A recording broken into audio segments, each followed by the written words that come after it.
Hello students, कैसे हो आप सभी। जेई मीन्स 2022 के जो हमारे एग्ज़ाम्स है उससे रिगार्डिंग काफ़ी ज़्यादा स्टूडेंट्स कह रहे हैं कि एग्ज़ाम्स को पोस्टपोन किया जाए। यहाँ पे ट्विटर पे इस चीज़ को ट्रेंड भी किया गया है कि जो ये जेई मीन्स के एग्ज़ाम्स है वो पोस्टपोन किया जाए, या फिर जो जेई मीन्स के एग्ज़ाम्स है वो आफ्टर बोर्ड एग्ज़ाम्स के बाद है वो कंडक्ट कराए जाएँ। ठीक है, तो इस वीडियो के अंदर हम इसी ऊपर बात करेंगे और कुछ जो स्टूडेंट्स ने इससे रिगार्डिंग जो कंसर्न किया है कि मतलब जो डिमांड्स रखी है वो भी मैं आपको बताऊँगा।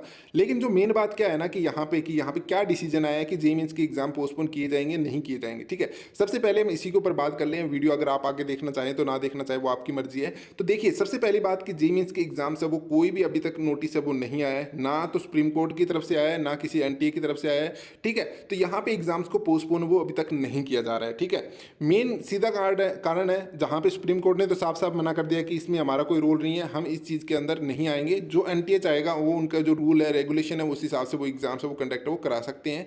ठीक है, दूसरी बात यहाँ पे जो एग्जाम्स क्लैश हो रहे हैं, तो यहाँ पे जो मेनली बात है, इन्होंने जो दूसरी बात ये कह रहे हैं कि जो यहाँ पे डेट्स को इन्होंने चेंज किया था, जब 21 तारीख इन्होंने डेट्स को चेंज किया था 21 तारीख से 4 तारीख को लेके, तो ये इन्होंने बोर्ड के एग्जाम्स को देख के ही यहाँ पे इन चीज़ को मेंशन से वो किया है। लेकिन इसी में काफ़ी ज़्यादा प्रॉब्लम्स भी क्रिएट हो रही है। ओबियसली पता है मुझे कि क्या होगा, काफ़ी स्टूडेंट्स का एग्जाम्स है वो 1 या 2 दिन आगे पीछे होगा तो उससे प्रॉब्लम्स वो क्रिएट वो हो सकती है। ठीक है, तो यहाँ पे इस चीज़ से रिगार्डिंग अभी तक कोई भी नोटिस नहीं है कि आपके एग्जाम्स है वो पोस्टपोन किए जाएंगे या फिर नहीं किए जाएंगे। मेनली बात है कि अभी आपके जो एग्जाम से कंडक्ट कराए जाएंगे तो आप अपनी तैयारी है उसे पूरी रखिए, इस चीज़ पे ध्यान देना आप छोड़ दीजिए। अगर एग्जाम पोस्टपोन होते हैं तो आपके लिए बहुत ही अच्छी बात है, अगर नहीं होती है तो जैसा चल रहा है वैसे ही चलने दीजिए। ठीक है, तो अब यहाँ पे कुछ हम बातें कर लेते हैं जिसमें काफ़ी ज़्यादा स्टूडेंट्स ने डिमांड्स रखी है, जो हमारे एनटीए से और जो हमारे एजुकेशन मिनिस्टर है तो उनसे यहाँ पे डिमांड्स है वो रखी है, तो वो भी मैं आपको यहाँ पे दिखा देता हूँ। तो मोस्टली काफ़ी ज़्यादा स्टूडेंट्स ने ये कहा है कि जो एग्जाम्स है कम से कम उसके बीच में 86 डेज का गैप होना चाहिए। फर्स्ट सेशन और सेकंड सेशन है, वैसे तो हमारे 2 ही सेशन होने वाले हैं इस बार।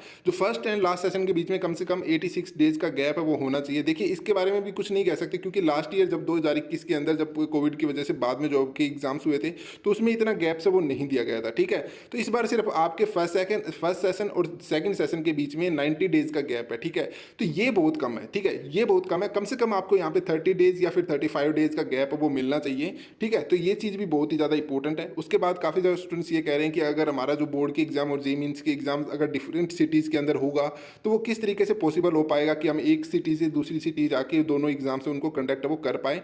ठीक है, तो ये भी मेन इफेक्ट है। तो ये आफ्टर दिस करियर मतलब ये चीज़ बहुत ही ज़्यादा इफेक्ट करेगी। ठीक है, तो यहाँ पे ये चीज़ें चेंज करनी नहीं चाहिए, इन चीज़ों पे ध्यान देना चाहिए। काफ़ी ज़्यादा स्टूडेंट्स ने ये कहा है कि इफ़ सडन मतलब स्टूडेंट्स गेट्स ही जो हर मतलब अगर उनका 150 किलोमीटर अवे फ्रॉम होम मतलब उनका जो एग्जामिनेशन सेंटर है वो 150 किलोमीटर दूर है, तो वो किस तरीके से इस चीज़ को मैनेज वो करेगा। ठीक है, तो इसी रिगार्डिंग यहाँ पे काफ़ी ज़्यादा ट्वीट्स हुए थे, postpone JEE Mains 2022, hashtag JEE Mains, hashtag JEE after board 2022। तो ये चीज़ें हैशटैग से वो की गई थी, काफ़ी ज़्यादा ट्रेंड भी हुई है। तो आई थिंक इसके रिगार्डिंग कुछ भी एक्शन या फिर लिया जाएगा या फिर नोटिस जारी कर दिया जाएगा भी किसी तरीके से कोई एग्जाम पोस्टपोन वगैरह नहीं है। ठीक है, और यहाँ पे काफ़ी ज़्यादा स्टूडेंट्स ने ये भी कहा है कि कम से कम ज़्यादा गैप ना देके कम से कम 35 डेज का कम से कम गैप वो दिया जाए ताकि हम इस चीज़ के लिए प्रिपेयर हो पाएँ कि फर्स्ट अटैम्प्ट और सेकंड अटैम्प्ट के बीच में। ठीक है, तो ये बहुत ही ज़्यादा ज़रूरी है, कम से कम इतने दिन का टाइम से वो मिलना चाहिए क्योंकि जब एक स्टूडेंट्स यहाँ पे अब जो कंडीशन आ रही है अप्रैल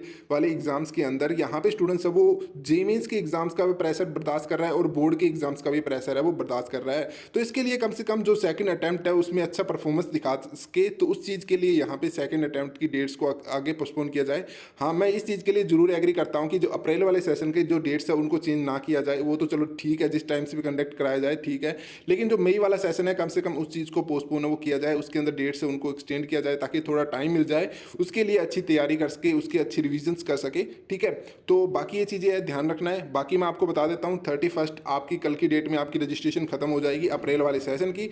वहीं पर अगर आप यहाँ पे मई वाले सेशन के लिए अप्लाई करना चाहते हो तो उसकी 8 तारीख से आपकी रजिस्ट्रेशन से वो स्टार्ट हो जाएगी, 8 अप्रैल से स्टार्ट हो जाएगी, तो वो ध्यान रखना है। बाकी मैं इससे रिगार्डिंग एक सेपरेट वीडियो बना दूंगा, उसके अंदर आप सभी को मेंशन से वो कर दूंगा। ठीक है, तो thank you, keep learning and keep watching my channel.